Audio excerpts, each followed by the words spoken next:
Heidelberg کیٹیکزم، خداوند کا دن، اتوار 6، سوال نمبر 16۔ درمیانی کا حقیقی طور پر کامل اور راست باز انسان ہونا کیوں ضروری ہے؟ کیونکہ خدا کے انصاف کا یہ تقاضا ہے کہ انسان کی فطرت جس نے گناہ کیا ہے وہی گناہ کی قیمت ادا کرے، مگر ایک گناہ گار انسان دوسرے گناہ گاروں کے گناہ کی قیمت ادا نہیں کر سکتا۔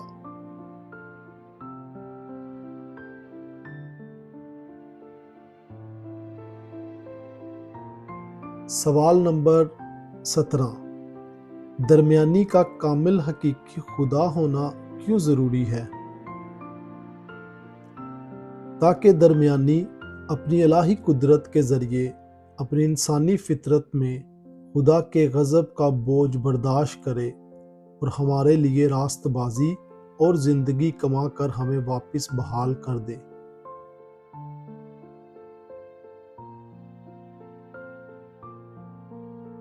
سوال نمبر 18۔ تو پھر یہ درمیانی کون ہے جو ایک ہی وقت میں حقیقی خدا اور حقیقی راست باز انسان بھی ہے؟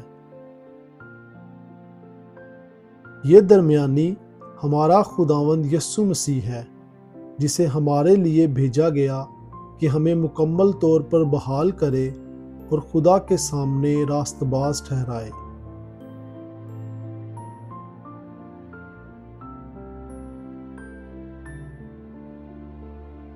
سوال نمبر 19۔ آپ کو یہ بات کیسے معلوم ہوئی؟ مجھے انجیل مقدس بتاتی ہے خدا نے انجیل مقدس کا انکشاف جنت میں ہی شروع کر دیا تھا۔ بعد میں خدا نے مقدس بزرگوں اور نبیوں کے ذریعے اس انجیل کی منادی کی اور شریعت کی قربانیوں اور دیگر مذہبی رسومات میں اس کی پیشن گوئی کی گئی، اور آخر کار خدا نے اسے اپنے پیارے بیٹے یسوع مسیح کے ذریعے پورا کیا۔